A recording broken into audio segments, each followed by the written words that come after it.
3 और lone pair कितना 0, तो यानी हाइब्रिडाइजेशन क्या आई, बोलो अम्बे मात की जय।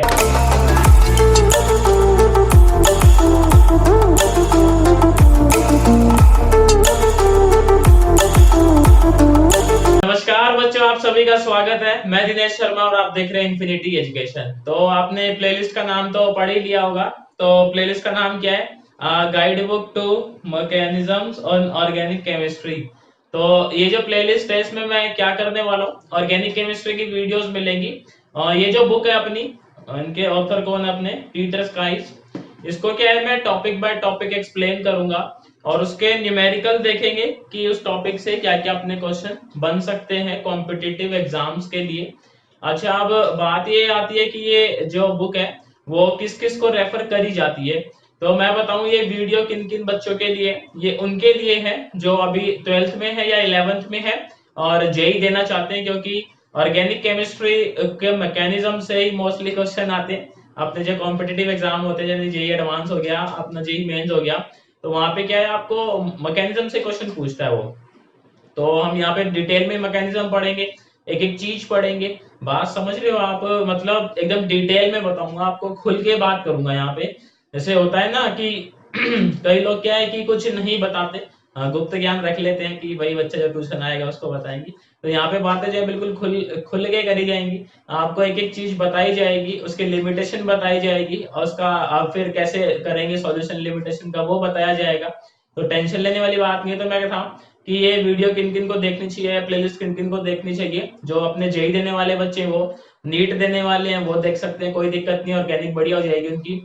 और अपने जो भाई कॉलेज में है chemistry honours BSc first year, वो देख सकते हैं, उनके पास ऑर्गेनिक केमिस्ट्री होता है, तो उनको भी काफी इससे हेल्प मिलेगी, वहां भी रिकमेंड करी जाती है बुक। और अपने जो भाई यूपीएससी की तैयारी कर रहे हैं और जिन्होंने केमिस्ट्री को अपना ऑप्शनल लिया हुआ है, तो उनके लिए तो ये बुक मस्ट है। आप जो तैयारी कर रहे होंगे उन्हें मालूम भी होगा कि ऑर्गेनिक केमिस्ट्री के लिए इसको रेफर करा जाता है मैकेनिज्म्स के लिए, कि आप पीटर स्केल्स की बुक जो है वो रेफर करें। तो मैं क्या करूंगा, इसमें एक एक टॉपिक उठाऊंगा, एक वीडियो में एक ही टॉपिक रहेगा, उसको बिल्कुल गहराई तक लेके जाऊंगा, आपको सारी बातें बताऊंगा उसके रिगार्डिंग। और उसके इतने क्वेश्चन करवा दूंगा ना आपको प्रैक्टिस वीडियो में ही, समझ रहे हो, इतने करवा दूंगा कि पेपर में कोई क्वेश्चन आएगा तो डैम श्योर आप जब कर रहे होगे ना क्वेश्चन को, तो अंदर से फीलिंग आएगी भाई आंसर अपना करेक्ट है, किसी के ताऊजी नहीं रोक सकते इसको सही होने से। ठीक है। तो ये था आज का मेरा जो इसका इंट्रोडक्शन था प्लेलिस्ट का, वो यही था कि कौन कौन इसको देख सकता है। और जिस किसी को भी ऑर्गेनिक केमिस्ट्री में इंटरेस्ट ऑफ कोर्स वो तो देख ही सकता है, कोई ऐसा इश्यू नहीं है। तो आज का अपना जो टॉपिक रहने वाला है वो है हाइब्रिडाइजेशन। सबसे पहला टॉपिक यही है इस बुक के अंदर। तो हम इसमें समझेंगे आज के इस वीडियो लेक्चर में कि हाइब्रिडाइजेशन होता क्या है, इसके हाइब्रिडाइजेशन होता क्यों है, ये कैसे पता लगा, बात समझ रहे हो? ये भी तो जरूरी है, हाइब्रिडाइजेशन क्यों होता है, क्या होता है, कैसे होता है, पेपर में क्वेश्चन आएगा तो कैसे सॉल्व करेंगे, इसके क्वेश्चंस को सॉल्व करने की निंजा टेक्निक क्या है, वो निंजा टेक्निक कहाँ कहाँ फेल होती है वो भी बताऊंगा मैं। बहुत सारे लोग नहीं बताते ना, मैं क्या कह रहा हूँ आपको, यहाँ पे बिल्कुल खुल के बात करी जाएगी टॉपिक के बारे में, कुछ नहीं छुपाया जाएगा आपसे। कि मान लो मैं सिखा दूं कल को, आप कहीं जाओ पेपर में करो, बोले तो फंस गए, आंसर गलत हो गया, समझ रहे ना बात को? तो मैं बताऊंगा आपको निंजा टेक्निक क्या है। वो 90% केसेस में काम करती है, 10% केसेस में फेल होती है, वो केसेस भी मैं बताऊंगा आपको। और फिर उन केसेस में कैसे सॉल्व करना है वो भी चीज बताऊंगा मैं आपको। तो यहाँ पे एकदम डिटेल में बात करी जाएगी हाइब्रिडाइजेशन की, बिल्कुल हम बोलते हैं ना जिसको लेवल 0 से। तो अभी ये मान के चल रहा हूँ मैं, आपको कुछ नहीं आता ऑर्गेनिक में, तो हम बिल्कुल 0 से स्टार्ट कर रहे हैं हाइब्रिडाइजेशन। वैसे भी केमिकल बॉन्डिंग में आप थोड़ा बहुत देख चुके होंगे इसको। तो देखो, आप जो भी हाइब्रिडाइजेशन है सारी की सारी मैं कार्बन के रिस्पेक्ट में डिफाइन करूंगा, क्योंकि ऑर्गेनिक में हम कार्बन की बात करते हैं। हम कार्बन के एग्जाम्पल देखेंगे, उसके बाद कन्वर्ट कर देंगे बाकी चीजों में।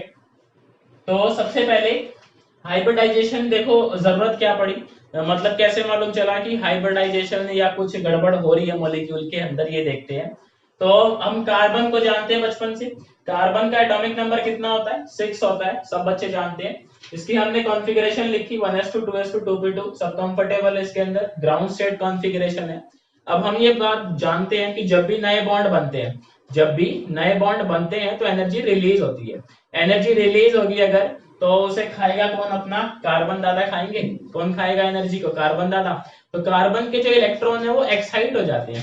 कार्बन के इलेक्ट्रॉन जो है वो एक्साइट हो जाते हैं। होता क्या है, ये एक 2s वाला इलेक्ट्रॉन इधर जंप कर जाता है। अब क्यों जंप करता है? क्योंकि भाई नए बॉन्ड बन रहे हैं, कार्बन जो है नए नए लोगों से मिल रहा है, उनसे बातचीत बढ़ा रहा है, तो एनर्जी रिलीज होगी, क्योंकि फॉर्मेशन जो है वो एक्सोथर्मिक होता है बॉन्ड का, और देन अपना इलेक्ट्रॉन जंप कर जाता है। तो ये बात हो गई एक्साइटेड स्टेट की। हम एग्जांपल ले लेते हैं अभी मीथेन का ही, प्यारा सा एग्जांपल ना, इसी से आपको फंडा क्लियर हो जाएगा कि मॉलिक्यूल के अंदर कुछ गड़बड़ बात चल रही है। तो CH4 में 4 हाइड्रोजन बॉन्ड बनाएंगे। तो वो बॉन्ड कैसे बनते हैं? एक अपना S के साथ इन्वॉल्व होता है, एक 2s इन्वॉल्व होता है, और ये 2p वाले 3 ऑर्बिटल इन्वॉल्व होते हैं। बॉन्ड बनाते टाइम 4 बॉन्ड बनाने ना, कोवेलेंट। तो थोड़ा डिटेल में चलते हैं, देखो फिर इन ऑर्बिटल्स की कहानी में। तो p जो है उसके अंदर 3 ऑर्बिटल मिलते हैं अपने को, px, py और pz। ठीक है, तो अब यहाँ देखो px की शेप कैसे होती है, अपनी जो x एक्सिस पे बनता है डंबल। py की शेप कैसी होती है, अपना y एक्सिस पे डंबल आता है, और pz की z एक्सिस पे डंबल आता है अपना, ये सब बच्चे जानते हैं। और s की शेप क्या होती है? स्फेरिकल। अब ये मेरे को एक बात बताना, लॉजिकल बात पूछूंगा आपसे, एक्स एक्सिस, वाई एक्सिस और जेड एक्सिस तीनों क्या होती है? एक दूसरे के परपेंडिकुलर होती है, एक्स वाई जेड। बात समझ रहे हो? तो अगर मान लो ये सीधे सीधे ऑर्बिटल ही बॉन्ड बनाते, मैं ऐसा कह रहा हूं कि मेरा पी एक्स ऑर्बिटल अगर बॉन्ड बनाता, तो एक हाइड्रोजन इधर आता, एक हाइड्रोजन इधर आता, एक इधर आता और एक इधर आता, क्योंकि 4 हाइड्रोजन ने बॉन्ड बनाना है। तो बॉन्ड होते कैसे? मेरे को मॉलिक्यूल के अंदर 3 बॉन्ड कैसे मिलने चाहिए थे? Mutually perpendicular. कैसे मिलने चाहिए थे 3 बॉन्ड? Mutually perpendicular. और एक मिलना चाहिए था नॉन डायरेक्टेड बॉन्ड, जो एस के साथ बन रहा है, क्योंकि ये स्फेरिकल है। बात समझ रहे हो? परपेंडिकुलर क्यों मिलना चाहिए था? क्योंकि एक्स एक्सिस, वाई एक्सिस और जेड एक्सिस तीनों एक दूसरे के क्या होते हैं? परपेंडिकुलर। तो जो हाइड्रोजन बॉन्ड बनाता वो भी भाई एक दूसरे के परपेंडिकुलर आते नहीं आते, बताओ? लेकिन जब इस मॉलिक्यूल को स्टडी करा गया तो कहानी हो गई फेल। तो वहां पे जो हमें कोई भी ऐसा म्यूचुअल परपेंडिकुलर बॉन्ड नहीं मिलता। मतलब 3 बॉन्ड म्यूचुअली परपेंडिकुलर मिलने चाहिए थे हमारे मुताबिक, और एक मिलना चाहिए था नॉन डायरेक्टेड। लेकिन जब इसको स्टडी करा गया प्रैक्टिकली तो ऐसा नहीं हुआ। जो बॉन्ड थे चारों, वो चारों के चारों आइडेंटिकल थे। अब भाई ये जब चारों बॉन्ड आइडेंटिकल मिले तो साइंटिस्टों की बुद्धि घूम गई। उन्होंने कहा अरे भैया ये क्या चल रहा है तमाशा यहाँ पे, समझ रहे हो बात? जब चारों बॉन्ड आइडेंटिकल मिले साइंटिस्ट लोगों को, तो बुद्धि चकरा गई उनकी कि ये गड़बड़ हो क्या रही है मॉलिक्यूल के अंदर। तो उन्होंने देखा भाई चारों बॉन्ड की बॉन्ड लेंथ भी सेम है। अब मान लो अगर ये बॉन्ड बनाते, तो हम ये बात जानते हैं अपना P जो है वो न्यूक्लियस से दूर होता है, S जो है वो न्यूक्लियस के पास होता है। तो बॉन्ड लेंथ 3 की तो सेम मिलनी चाहिए थी और एक की अलग मिलनी चाहिए थी, क्योंकि S जो है वो न्यूक्लियस के पास है। लेकिन हुआ क्या, चारों बॉन्ड की जो बॉन्ड लेंथ है वो सेम पाई गई। और जो इसकी ज्योमेट्री आप जानते होंगे मीथेन की, वो क्या होती है? टेट्राहेड्रल होती है।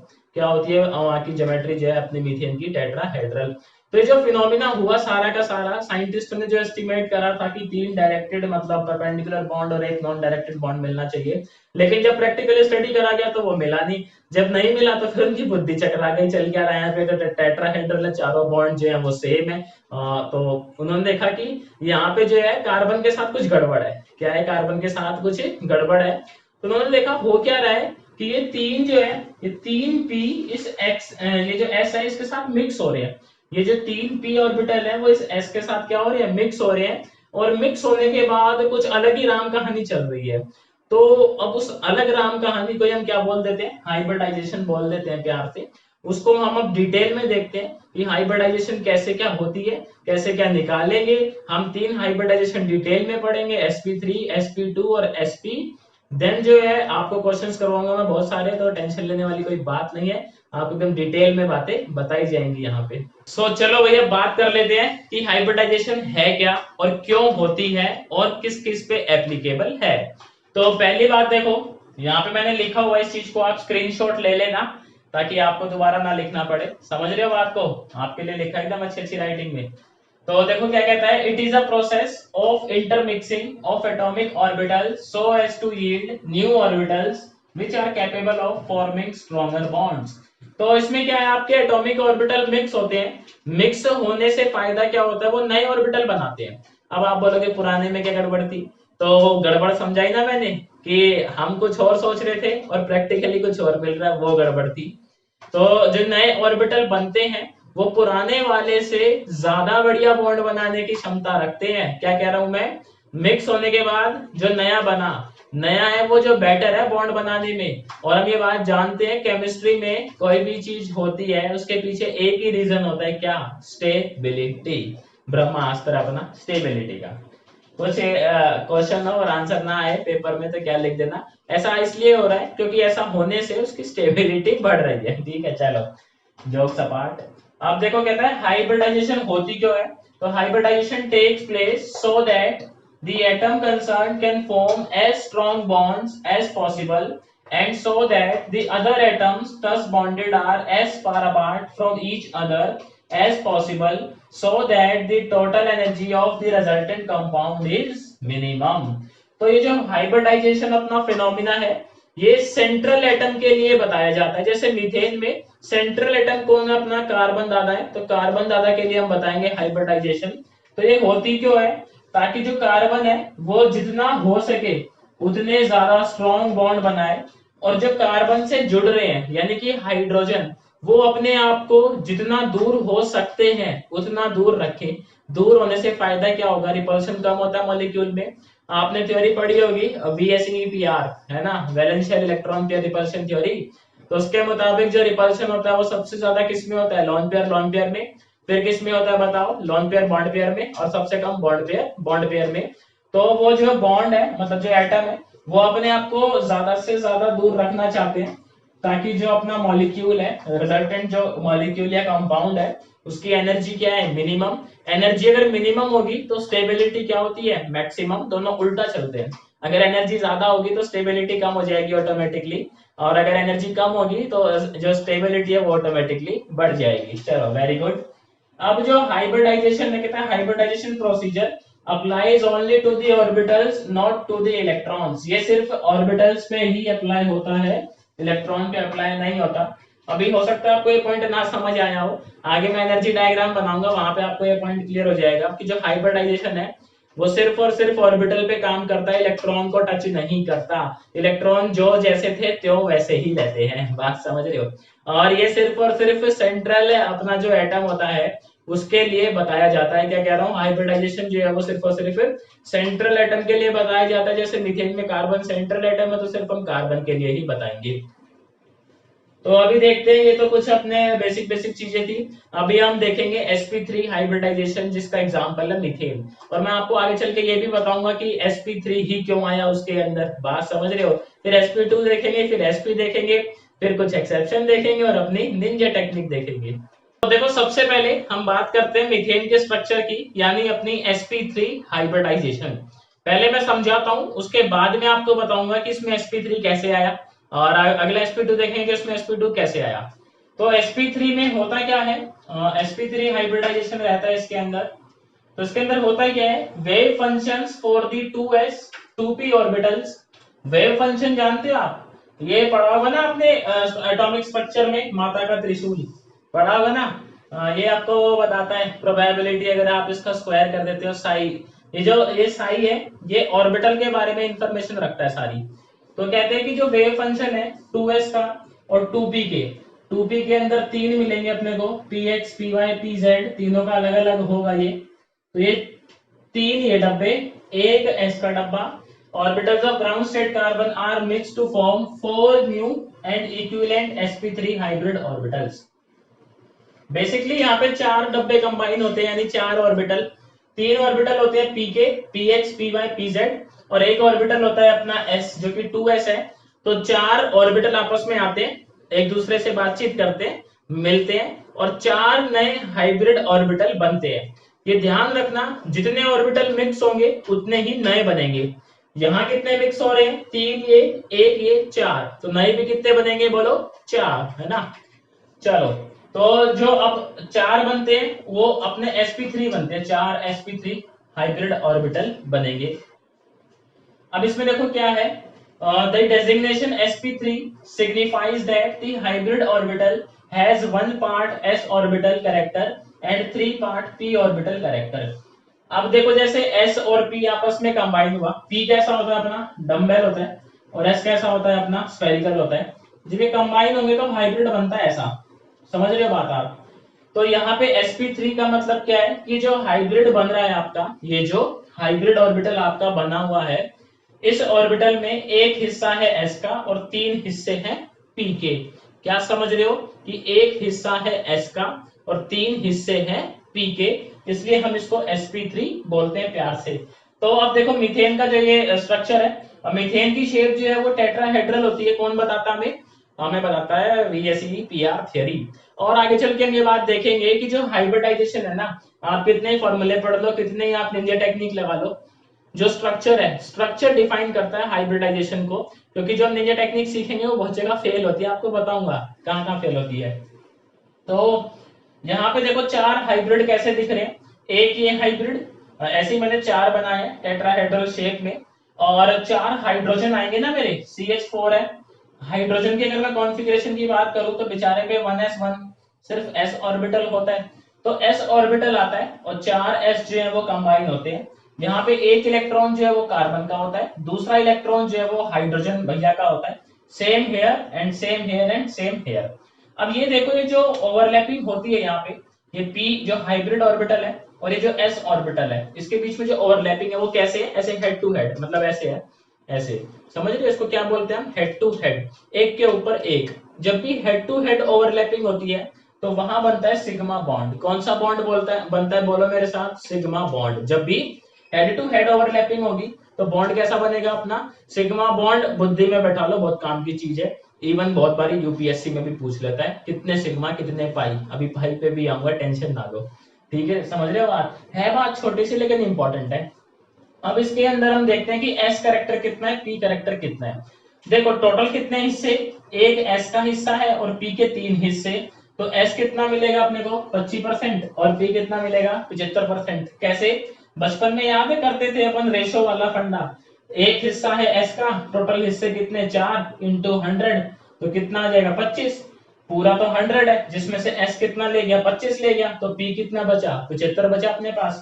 ये कैसे निकालते हैं? एस का हिस्सा कितना है? एक, जो एस का निकालना है तो एस वाला ऊपर, टोटल हिस्से कितने? 4 इंटू में 100, तो एस करेक्टर आ गया 25%, पी करेक्टर 75%। इंपॉर्टेंट है, आगे बहुत सारी चीजें इस पे भी बेस्ड होती है, एस करेक्टर और पी करेक्टर पे, तो इसको ध्यान रखेंगे।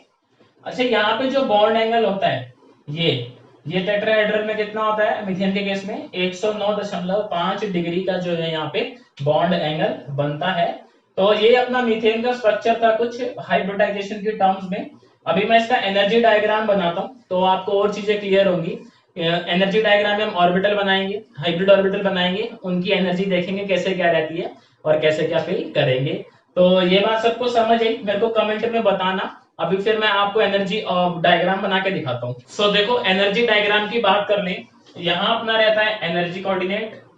हम ये बात जानते हैं बचपन से, 1s की एनर्जी सबसे कम, उससे ज्यादा 2s की एनर्जी, और उससे ज्यादा 2p की एनर्जी। ये एनर्जी डायग्राम कार्बन दादा के लिए बनाया है, क्योंकि हाइब्रिडाइजेशन भी हम कार्बन की ही यहाँ पे पढ़ रहे हैं अभी, जो हमने sp3 पढ़ी है। तो देखो 1s में 2 इलेक्ट्रॉन, ये ग्राउंड स्टेट की है उसकी कॉन्फ़िगरेशन। 1s में 2 इलेक्ट्रॉन, 2s में 2 इलेक्ट्रॉन, 2p में 2 इलेक्ट्रॉन। ये अपना px हो गया, ये अपना py हो गया, और ये अपना pz हो गया। फिर एक्साइटेड स्टेट, अभी 1s के अंदर 2 इलेक्ट्रॉन है, लेकिन 2s के अंदर एक बचा है। अब px के अंदर एक इलेक्ट्रॉन, py के अंदर एक इलेक्ट्रॉन, और pz के अंदर भी एक इलेक्ट्रॉन। ये हो गई अपनी एक्साइटेड स्टेट। अब आ जाते हैं हाइब्रिड स्टेट जो है अपनी, यानी हाइब्रिडाइजेशन वाली। तो ये अपना 1s, ये इलेक्ट्रॉन रहेंगे। अच्छा, ये एक बात इंपॉर्टेंट है, हाइब्रिडाइजेशन में सिर्फ वैलेंस शेल वाले जो ऑर्बिटल है वो पार्टिसिपेट करते हैं। तो कार्बन के केस में वैलेंस शेल कौन सा होता है? सेकंड होता है। इनर जो अपने ऐसे बोलते हैं ना, वैलेंस शेल को हटा के जो इनर शेल वाले ऑर्बिटल है वो पार्टिसिपेट नहीं करते, समझ रहे हो? तो जो हाइब्रिड ऑर्बिटल होते हैं, 4 बनेंगे, तो मैंने 4 बना दिए। चारों के चारों कैसे होंगे अपने? sp3। इसकी एनर्जी 2s से तो ज्यादा होगी, लेकिन 2p से होगी कम। क्या कह रहा हूं मैं? इनकी जो एनर्जी है वो 2s से तो ज्यादा होगी, देखो ऊपर है 2s से, लेकिन 2p से नीचे है तो 2p से कम होगी। और एक इंपॉर्टेंट बात, इन चारों की एनर्जी सेम है। इन चारों की एनर्जी क्या है? सेम है। तो इलेक्ट्रॉन आप वैसे ही भरोगे, 3 इलेक्ट्रॉन ये थे, एक इलेक्ट्रॉन ये है, तो मैंने 4 इलेक्ट्रॉन इनको बांट दिए हैं। हुंस रूल जानते हो ना आप, कि सबसे पहले सबको एक एक इलेक्ट्रॉन बांटते हैं। ये ऐसा ही है कि जब हम मंदिर जाते हैं मंगलवार को, खैर आप तो जाते नहीं होंगे या जाते होंगे, चलो मान लेते हैं, तो जो प्रसाद होता है वो हम कैसे बांटते हैं मंदिर के बाहर? ऐसा तो नहीं है एक बच्चे को पूरा पकड़ा देते हैं पैकेट, समझ रहे हो ना? हम थोड़ा थोड़ा बांटते हैं सारे बच्चों को, अगर फिर हमारे पास बच जाता तो हम दोबारा बांटना स्टार्ट करते हैं। तो यही हुंड्स रूल कहता है, पहले सबको एक एक इलेक्ट्रॉन मिलेगा, बचेगा तो दोबारा मिलेगा। तो ये एनर्जी डायग्राम था अपना sp3 के लिए, और जो अपना मीथेन का स्ट्रक्चर था उसके लिए sp3 में क्या क्या फंडा हो रहा है, तो ये सबको समझ आया। तो अभी फिर हम इथीन की तरफ मूव करते हैं, इथीन का स्ट्रक्चर देखेंगे। इथीन के अंदर sp2 हाइब्रिडाइजेशन होती है। इथीन की बात कर लेते हैं। अब देखो यहाँ पे जो हाइब्रिडाइजेशन है वो sp2 है। sp2 का मतलब क्या होता है? एक s का ऑर्बिटल, यानी इसमें एक ही होता है, और p के 3 ऑर्बिटल में से 2 ऑर्बिटल जो है वो आपस में मिक्स होंगे। तो क्या कहता है यहाँ पे, देखो पढ़ते हैं, मेरे साथ साथ रीड करना। The 2s orbital is mathematically mixed with 2p orbitals। Mathematically क्यों कहते हैं हम? क्योंकि यहाँ पे जिनका वेव फंक्शन है साई, वो आपस में मिक्स होता है। तो यहाँ पे जो है एक s का ऑर्बिटल और 2 p के ऑर्बिटल आपस में मिक्स हो रहे हैं। कहते हैं one electron is then placed in each of the sp2 hybrid orbitals. मुझे एक बात बताओ, जब एक s और 2 p मिलेंगे तो कितने नए बनेंगे? 3 बनेंगे। तो एक एक इलेक्ट्रॉन उन 3 के अंदर रखा जाता है और एक बचा हुआ इलेक्ट्रॉन उसके अंदर जाता है जो अनहाइब्रिड है। क्योंकि यहाँ पे टोटल इलेक्ट्रॉन कितने हैं? 1 2 3 4, 4 इलेक्ट्रॉन हमें रखने हैं। तो कहता है one electron is then placed in each of the sp2 hybrid orbitals. एक एक इलेक्ट्रॉन मिलेगा जो sp2 हाइब्रिड ऑर्बिटल्स है उनको, and one in the unhybrid 2p orbital, और एक मिलेगा जो अपना अनहाइब्रिड ऑर्बिटल है उसको।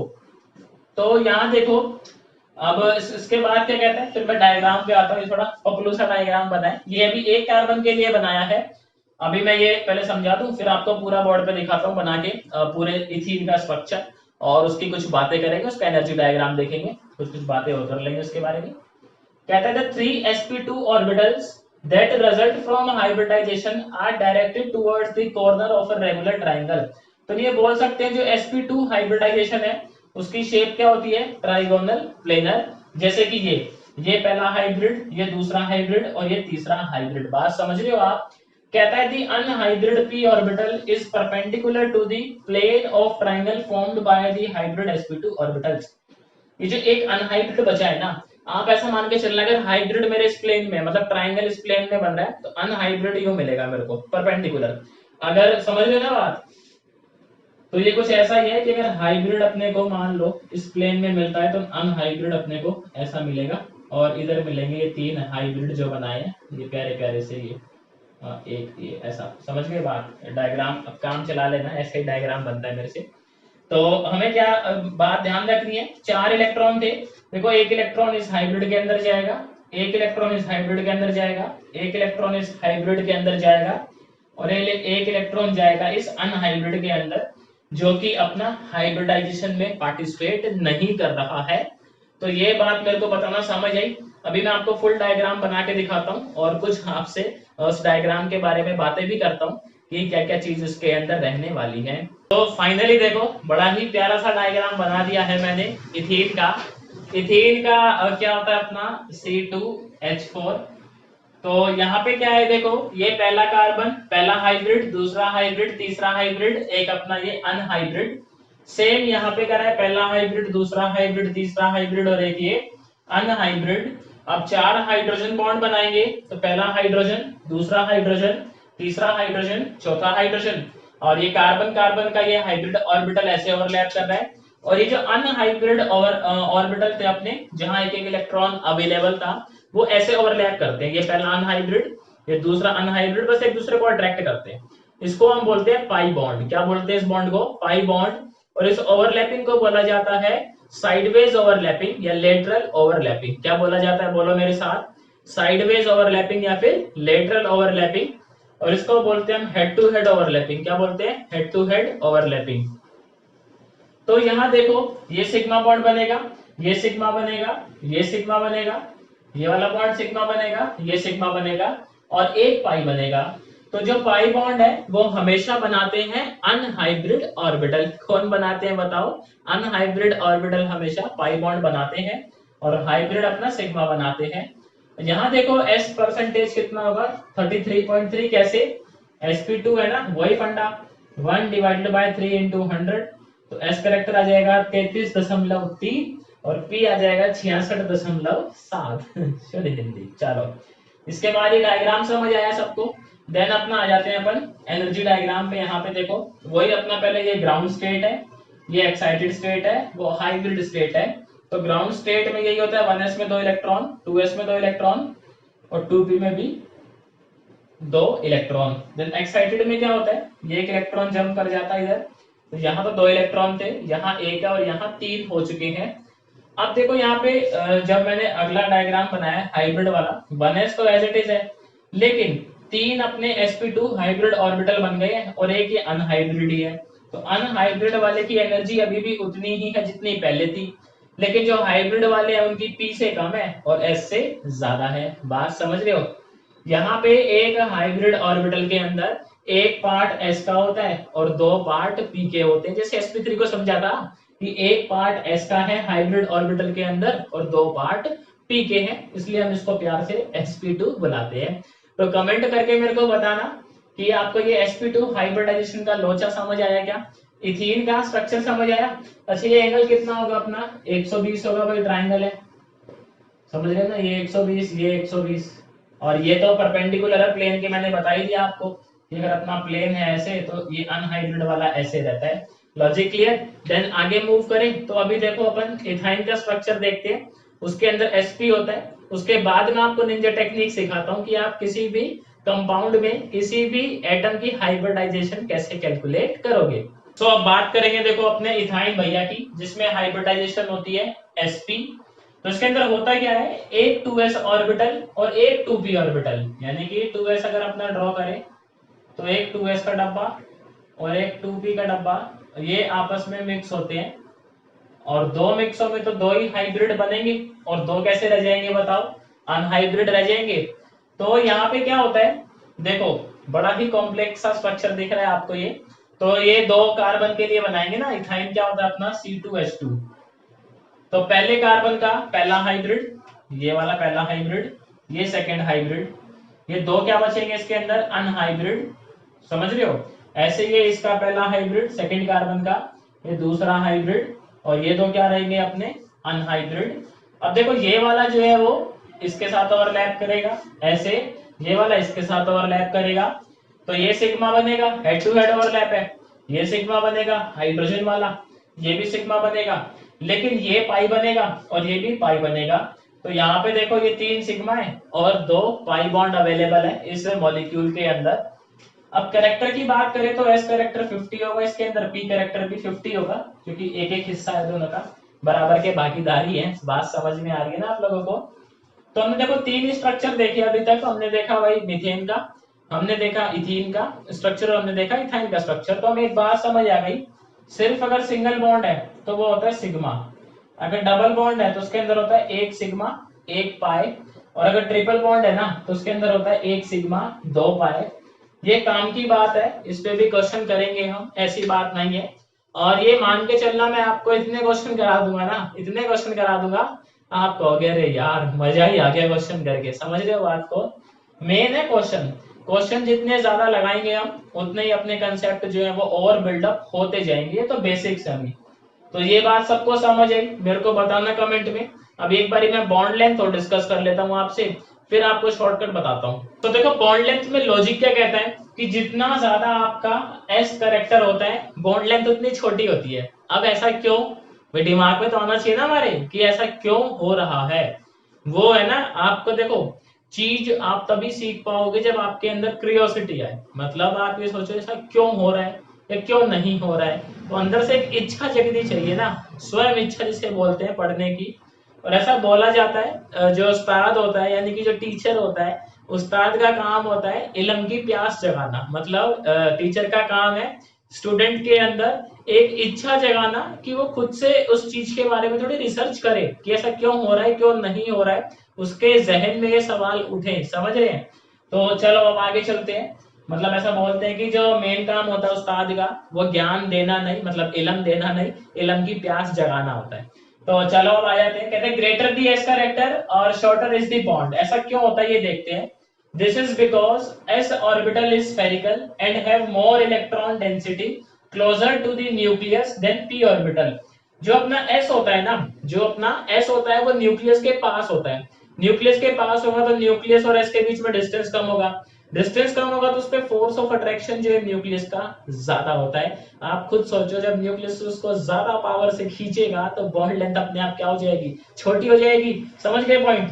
तो अपने पास फैक्चुअल डेटा भी है यहाँ पे, ऐसी कोई इश्यू वाली बात नहीं है। ये अपना इथाइन मॉलिक्यूल है, ट्रिपल बॉन्ड है, इसके अंदर एस करेक्टर कितना था याद हो तो आपको, 50% था इसके अंदर एस करेक्टर की बात कर रहे हैं हम। ये अपना इथीन है, इसके अंदर एस करेक्टर कितना था याद हो तो आपको, 33.3%। और ये अपना इथेन है बेचारा, इसके अंदर एस करेक्टर कितना था, 25%। तो देखो सबसे ज्यादा एस करेक्टर किसके अंदर आ रहा है, अपना इथीन के अंदर आ रहा है। यहाँ पे बॉन्ड लेंथ कितनी है, 1.20 आर्मस्ट्रॉन्ग। यहाँ पे कितनी है, 1.34, और यहाँ पे कितनी है, 1.54। तो आप यहाँ पे क्लियरली देख सकते हो कि एस करेक्टर जिसके अंदर ज्यादा है उसकी बॉन्ड लेंथ भी कम है। ये फैक्चुअल डेटा है, मतलब अपने को मिला है ये डेटा बुक के अंदर कि ये बॉन्ड लेंथ होती है। और उसका लॉजिक ये है कि एस जो है, अब साइंटिस्ट लोगों ने देखा भाई बॉन्ड लेंथ इतनी हो रही है तो उसका कुछ लॉजिक तो बनाना पड़ेगा ना, ऐसा क्यों हो रहा है। उसका लॉजिक क्या ढूंढा गया कि जो एस होता है वो न्यूक्लियस के पास होता है, और ये बात सही भी है, न्यूक्लियस के पास होगा तो न्यूक्लियस और उसके बीच में डिस्टेंस कम होगा। डिस्टेंस कम होगा तो उस पर फोर्स ऑफ अट्रैक्शन जो है वो ज्यादा लगेगा। अब फोर्स ऑफ अट्रैक्शन अब ज्यादा होगा तो खुद सोचो ना यार कि बॉन्ड लेंथ अपने आप ही कम हो जाएगी। समझ गए। तो ये था अपना कुछ हाइब्रिडाइजेशन, बॉन्ड लेंथ, ये सब। अब मैं आता हूँ अपनी निंजा टेक्निक पे, जिसका आपको इंतजार होगा। वो निंजा टेक्निक समझते, कुछ क्वेश्चंस लगाते हैं, फिर एक्सेप्शन पे भी आते हैं। तो आ गई है वो घड़ी जिसका था आपको इंतजार, निंजा टेक्निक। तो इसमें ना हम सबसे पहले एक नंबर कैलकुलेट करेंगे, जिस भी एटम के लिए पूछेगा उसके लिए नंबर निकाला जाएगा। नंबर अपना इक्वल होता है नंबर ऑफ एटम या फिर ग्रुप अटैच्ड जिस भी एटम से देख रहे हो, प्लस उसके पास कितने लोन पेयर है। तो ये अपने को निकालना है। उसके बाद इस पे बेस जो है, अगर नंबर आता है अपना 2 तो हाइब्रिडाइजेशन होती है sp, नंबर आता है 3 तो sp2, और 4 है तो sp3। अपने sp3 तक ही काम हो जाएगा, ऑर्गेनिक में इतना ही चलता है, ठीक है। तो अभी देखो मैं आपको लगा के दिखाता हूँ। अपने पास ये 3 ये है, 6 ये है, तो 9 हो गए टोटल। इसके बाद मैं आपको इसके एक्सेप्शन बताऊंगा, एक्सेप्शन के बताऊंगा एग्जाम्पल कौन कौन से हैं, वो देखेंगे तो आपको बिल्कुल क्लियर हो जाएगा फंडा। ये वाला जो तरीका है ये 90% केसेस में करेक्ट काम करता है। कितने परसेंट केसेस में काम करता है, 90% में ही करेक्ट काम करता है। ये 10% केस ऐसे रहते हैं जहां ये फॉर्मूला अपना फेल होता है। और मैं बता रहा हूँ कोई नहीं बताता, ये सब ये बता देंगे आपको, पर ये नहीं बताएंगे कहाँ फेल होगा। बात समझ रहे हो। तो आपको शॉर्टकट जानने से ज्यादा जरूरी ये है कि शॉर्टकट कहाँ फेल होता है। पता लगा जहां फेल होना था वहां भी हमने लगा दिया तो फिर तो माइनस मिल जाएगा अपने को प्लस की जगह। तो काफी कॉमन है, जो जेई एडवांस में क्वेश्चन अगर आ भी जाएगा इससे, हाइब्रिडाइजेशन से, या जेई मेन में जो आ जाता है उस पे जो क्वेश्चन आता है ना उस पे ये फॉर्मूला फेल होता है, ये निंजा टेक्निक उस पे फेल हो जाती है। तो ये निंजा टेक्निक कहाँ काम करती है, अपनी अपनी काम करती है स्कूल के अंदर और अपने जो स्टेट लेवल के एंट्रेंस होते हैं उसके अंदर। बाकी यूपीएससी की अगर हम बात करें तो वहां पे तो भाई फेल होएगी, वहां पे तो लॉजिक चेक होता है आपका, और जेई में भी आपका लॉजिक ही चेक होता है, तो वहां ये फेल हो जाती है जो शॉर्टकट है। सबसे पहले मीथेन में कार्बन की हाइब्रिडाइजेशन देखते हैं। देखो कार्बन से कितने ग्रुप या एटम अटैच्ड है, 4। क्या कार्बन के पास कोई लोन पेयर होगा यहाँ पे, नहीं होगा ना। तो 4+0 नंबर कितना है इसका, 4, 4 नंबर यानी sp3। देखो हमने sp3 देखा था इसके लिए। अब इसमें एक कार्बन को देख लेते हैं, दूसरा कार्बन सेम होगा। कितने एटम या ग्रुप अटैच्ड है इस कार्बन से, एक ये एटम, एक ये एटम, एक ये पूरा ग्रुप, तो 3 अटैच्ड है। क्या इसके पास कोई लोन पेयर है, 0। तो नंबर कितना आया, 3।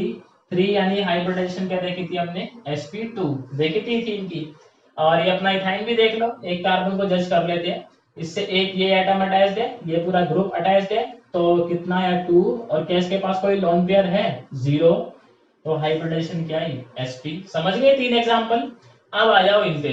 देखो आपको क्या है, आप जितने भी वीडियोस देखोगे यूट्यूब पे तो आपको क्या है वहां पे एग्जाम्पल तो मिलेंगे, लेकिन वो कार्बन वाले ही मिलेंगे सारे, समझ रहे हो। तो कार्बन वाले क्या है, बड़े तुच्छे लगते हैं अपने को, हम कर देते हैं फटाफट से।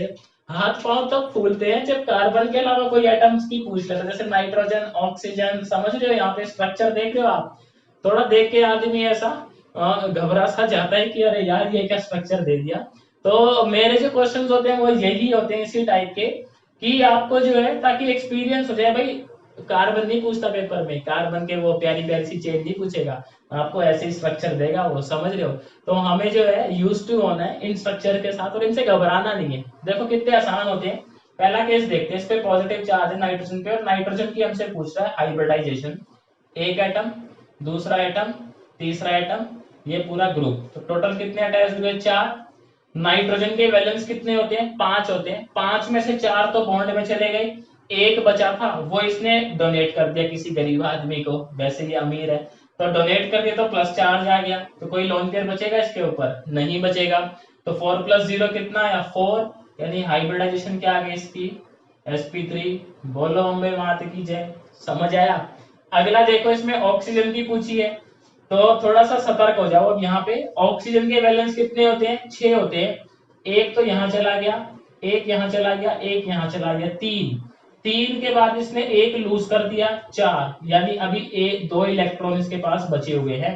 6 थे ना, 6 में से 3 तो बॉन्ड में चले गए, एक इसने किसी गरीब को दान में दे दिया, तो 4 चले गए, यानी अभी एक लोन पेयर इसके पास है।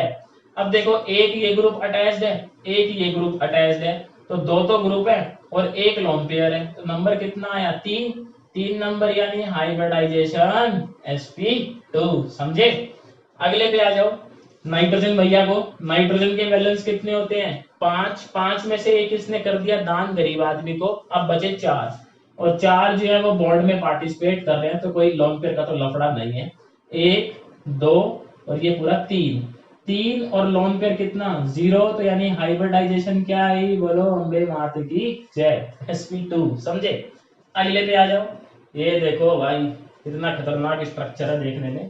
कार्बन की पूछी है। कार्बन के भाई चारों इलेक्ट्रॉन बॉन्ड में फंसे हुए हैं, एक ये अटैच्ड है इससे, एक ये अटैच्ड है पूरा, तो 2 अटैच्ड है, कोई लोन पेयर नहीं, तो हाइब्रिडाइजेशन sp। बोले क्या, समझ में आया क्या बच्चों। चलो अगला देखो, यहाँ पे कार्बन को जज करना है, तो एक ये अटैच्ड है, एक ये अटैच्ड है, 2। और क्या इस पे कोई वो है अपने पास, देखो 3 बॉन्ड बन रहे हैं और एक इसने किसी गरीब आदमी को दान में दे दिया है, तो यहाँ पे कितना आएगा अपना नंबर, 2+0, 2, यानी हाइब्रिडाइजेशन क्या जाएगी अपनी, sp। समझ गए।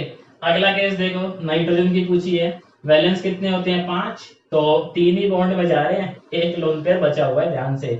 एक ये पूरा अटैच्ड है, एक लोन पेयर है, तो 1+1 कितना होता है बोलो, 2। 2 यानी हाइब्रिडाइजेशन क्या आ जाएगी इसकी, sp। तो देखो ये सारे एग्जांपल समझ आए कि आपको, किसकी sp आ रही है, किसकी sp2 आ रही है, किसकी sp3 आ रही है, कैसे आ रही है। अभी ना हम 3 चीजें देखते हैं जो हमारे लिए इंपॉर्टेंट है, कार्बोकेटाइन की हाइब्रिडाइजेशन, कार्बन एनायन की हाइब्रिडाइजेशन और फ्री रेडिकल की हाइब्रिडाइजेशन। अभी फिर मैं आगे उनको जब डिटेल में करवाऊंगा तो फिर से रिपीट करूंगा, क्योंकि हाइब्रिडाइजेशन हम देख रहे हैं तो उनकी हाइब्रिडाइजेशन भी देखना जरूरी है, क्योंकि क्वेश्चन आ जाता है उनपे, ठीक है। उसके बाद मैं लिमिटेशन पे आता हूँ इस रूल की। तो बात कर लेते हैं कार्बोकेटाइन, कार्बन एनायन और फ्री रेडिकल की। अभी बस मैं आपको ओवरव्यू दे रहा हूँ, जब मैं इंटरमीडिएट्स पे आऊंगा, वो भी अपना एक टॉपिक है, तो इनको फिर मैं डिटेल में टच करूंगा, क्योंकि हमें हाइब्रिडाइजेशन निकालने को आ जाती है इनकी भी, तो हमें मालूम होना चाहिए कि हाइब्रिडाइजेशन क्या होती है। कार्बोकेटाइन का मतलब होता है कार्बन पे पॉजिटिव चार्ज, तो 3 तो इसने बॉन्ड बना लिए, तो एटम अटैच कितने हैं, 3, और कोई लोन पेयर इस पे नहीं है, तो नंबर कितना आया, 3। 3 नंबर यानी sp2। sp2 की शेप होती है ट्राइगोनल प्लेनर। तो यहाँ देखो, ये अपना एक हाइब्रिड है sp2 का, 3 हाइब्रिड बनेंगे क्योंकि sp2 है, और एक बनेगा अपना अनहाइब्रिड। ये अनहाइब्रिड जो होता है, मैंने भी बताया था, ये जो प्लेन होता है ना, ये परपेंडिकुलर होता है इसके, मतलब एक आधा लोब ऊपर आधा लोब नीचे और बाकी स्ट्रक्चर अपना प्लेन के अंदर। तो यहाँ पे जो वेकेंट p ऑर्बिटल होता है वो परपेंडिकुलर होता है प्लेन ऑफ ट्राइंगल, जो ये ट्राइंगल बनता है इसके परपेंडिकुलर होता है ये। इसके बाद आता है अपना कार्बन एनायन। कार्बन एनायन में क्या होता है, कार्बन पे नेगेटिव चार्ज, तो एक लोन पेयर आ जाता है उसकी वजह से यहाँ पे।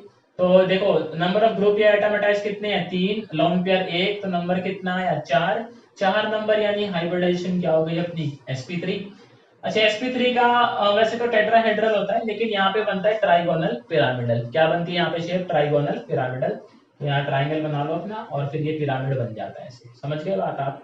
और यहाँ पे देखो sp3 है तो हाइब्रिड कितने बनेंगे? 4, 3 हाइब्रिड यहाँ पे, और जो लॉन पेयर है वो चौथे हाइब्रिड के अंदर विराजमान रहता है।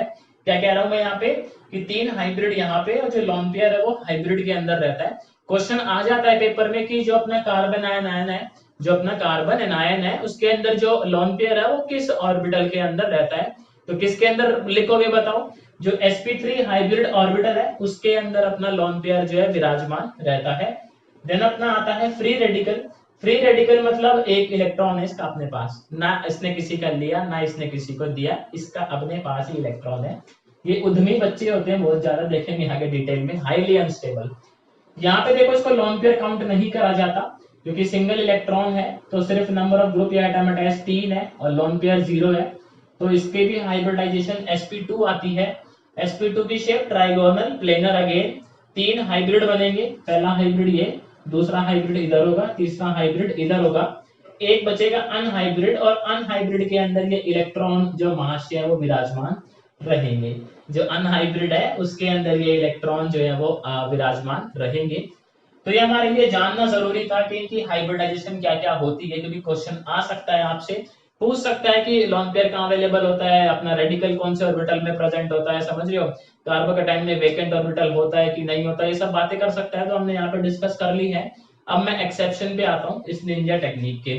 पहला एक्सेप्शन देखते हैं, देखो उस रूल का क्या कहता है। When lone pairs are there adjacent to pi bond, जैसे पाई बॉन्ड है, इसके बाद सिंगल बॉन्ड और आपको लोन पेयर मिल गया, तो पाई बॉन्ड के बाद लोन पेयर मिल जाए तो ये रूल फेल हो जाता है। ऐसा क्यों होता है? देखो यहाँ पे ना रेजोनेंस हो जाता है। क्या हो जाता है यहाँ पे? रेजोनेंस। अभी समझने की कोशिश करना। रेजोनेंस क्या होता है? डीलोकेलाइजेशन ऑफ पाई इलेक्ट्रॉन, के अपने पाई इलेक्ट्रॉन मूव कर जाते हैं। तो अभी मैंने रेजोनेंस तो पढ़ाया नहीं है, तो जिनको आता है वेल एंड गुड, जिनको नहीं आता है कोई बात नहीं, इसके बाद रेजोनेंस का ही नंबर आएगा अपना। बात समझ रहे हो? तो कोई दिक्कत वाली बात ही नहीं है। तो अभी समझ लो आप। देखो अगर मैं अपने निंजा टेक्निक से निकालू इस नाइट्रोजन की, तो 2 एटम ये अटैच्ड है और एक ये अटैच्ड है और एक लोन पेयर है, तो आंसर क्या आएगा? 4 यानी sp3 आएगा। लेकिन ये गलत है, यहाँ पे निंजा टेक्निक हो गई फेल। आंसर है इसका sp2। क्यों? ये pi bond single bond lone pair ये किस में इन्वॉल्व हो जाता है? रेजोनेंस में। तो हम इस लोन पेयर को फिर काउंट नहीं करेंगे। तो यहाँ पे आंसर आएगा 3 अपने एटम अटैच्ड है और 0 ये, तो हाइब्रिडाइजेशन आएगा sp2। बात समझ रहे हो? यहाँ पे लॉन पेयर काउंट नहीं होंगे क्योंकि ये जो है अपने उसमें चले जाते हैं, इसके अंदर रेजोनेंस के अंदर चले जाते हैं। और आपको मैं डिटेल में समझाऊंगा जब रेजोनेंस कराऊंगा कि रेजोनेंस कब कब होता है, कब कब नहीं होता, कैसे होता है, क्या पूरा उसका इंटरनल प्रोसेस रहता है, कैसे क्या ऑर्बिटल के अंदर इलेक्ट्रॉन जंप करते हैं, सब बना के दिखाऊंगा। टेंशन मत लो आप, बस बने रहो मेरे साथ। इसको देखो, अब यहाँ भी सेम चीज है, 2 ये, एक ये और एक ये, तो 3 तो वो ग्रुप या एटम ही होगा, एक लोन पेयर हो गया, 4 तो मेरे को आंसर क्या लगाना चाहिए? sp3, which is again wrong. ये लोन पेयर जो है यहाँ पे रेजोनेंस में चला जाता है, तो यहाँ पे 3 ही एटम लोगे आप, 0 लोन पेयर, तो आंसर क्या आएगा इसका? sp2। सेम यहाँ पे है, अगर ऑक्सीजन की बात कर ले तो यहाँ पे देखो 2 लोन पेयर है, तो एक लोन पेयर जाएगा रेजोनेंस के अंदर, एक लोन पेयर यहीं पे रहेगा, तो 1, 2 और 3, समझ रहे हो? 2 तो ग्रुप या एटम अटैच्ड होगा, एक ये R, एक ये इधर वाला पूरा, और एक लोन पेयर। लोन पेयर सिर्फ एक कंसीडर क्यों करें? क्योंकि दूसरा लोन पेयर कहाँ जा रहा है? अपना रेजोनेंस के अंदर जा रहा है। उसके बाद ये भैया आते हैं, इनको हम फुरान बोलते हैं, फुरान। ये काफी प्रचलित है अपनी बदमाशी को लेकर, तो इसको भी मैं डिटेल में कराऊंगा, भी बस समझ लो, डिटेल में करवाऊंगा जब रेजोनेंस पढ़ेंगे। बिल्कुल आपको अच्छे से इसका डायग्राम बना के दिखाऊंगा, इंटरनली कैसे क्या सर्कुलेट होते हैं इलेक्ट्रॉन। तो यहाँ भी जो ये एक है लोन पेयर है, ये किसके अंदर चला जाता है? अपना रेजोनेंस के अंदर चला जाता है। तो यहाँ पे देखो फिर एक ये ग्रुप हो गया अपना, एक ये ग्रुप हो गया, एक लोन पेयर, तो नंबर आएगा 3। 3 का मतलब यानी sp2। अगर मैं इस ऑक्सीजन की बात करूं तो हाइब्रिडाइजेशन क्या होती है इसकी? sp2। जब मैं रेजोनेंस करवाऊंगा तो मैं आपको डिटेल में समझाऊंगा sp2 क्यों आई है। अभी आप समझ लो कि sp2 आई है क्योंकि एक लोन पेयर इसका रेजोनेंस में गया है, वहां पे हम खुल के बात करेंगे रेजोनेंस की। अभी मैं क्यों नहीं बता रहा आपको, क्योंकि अभी हमने रेजोनेंस पढ़ा नहीं है और वीडियो ज्यादा ही लंबा हो जाएगा फिर, समझ रहे हो? तो जब रेजोनेंस कराऊंगा मैं तो आपको खुल के बताऊंगा सारी बातें बिल्कुल इसकी। अब देखो यहाँ क्या प्रॉब्लम होती है, ये नाइट्रोजन का लोन पेयर जो है ना, यहाँ पे भी लोन पेयर अगर हम नाइट्रोजन की बात करें, लेकिन ये रेजोनेंस में नहीं जा पाता। क्यों नहीं जा पाता, अगेन आपको रेजोनेंस में पता लगेगा क्यों नहीं जा पाता। कुछ मजबूरियां रही होंगी बेचारे के पास। तो यहाँ देखो एक ये है अपने पास, एक ये है अपने पास, समझ रहे हो, दो है तो यहाँ पे, और एक लोन पेयर है तो तीन, तीन यानी sp2। तो यहाँ पे नाइट्रोजन की हाइब्रिडाइजेशन क्या होती है, sp2। ये लोन पेयर जो है वो रेजोनेंस में इन्वॉल्व नहीं होगा। ये तो एक एक्सेप्शन थी इस रूल की, जब रेजोनेंस होता है तो रूल फेल होता है। दूसरा एक्सेप्शन और देखते हैं, उससे एक नई बात मालूम चलेगी हमें। तो सेकंड एक्सेप्शन देखते हैं, इससे हम एक अल्टीमेट बात सीखेंगे, मतलब ना ब्रह्मास्त्र वो मिलेगा यहाँ से। कहता है इसको कंसीडर करो, इसको हम बोलते हैं फिनाइल कार्बोकेटायन। इसमें क्या है, ये एक हाइड्रोजन जो है इसका इलेक्ट्रॉन लेके चला गया कार्बन का, तो इस पे पॉजिटिव चार्ज आ गया। अब इसकी ना हम हाइब्रिडाइजेशन निकालते हैं अपनी निंजा टेक्निक से। तो क्या आएगी, एक ग्रुप ये, एक ग्रुप ये, तो नंबर कितना आएगा, दो। नंबर दो आएगा तो हाइब्रिडाइजेशन क्या आएगी, sp। भाई कोई लफड़ा नहीं है अभी तक। लेकिन अगर sp हाइब्रिडाइजेशन आती है तो देखो sp की जो शेप है वो होती है लीनियर। क्या होती है sp की शेप, लीनियर, यानी इस एंगल को होना पड़ेगा 180 डिग्री। अभी ये एंगल है 150, और अगर लीनियर होना है इसको तो कितना होना चाहिए, 180। तो इसके अंदर जो है अगर 180 हो जाता है तो इसके अंदर एंगल स्ट्रेन जो है वो काफी ज्यादा आ जाएगा, और फिर ये मॉलिक्यूल स्टेबल नहीं रहेगा।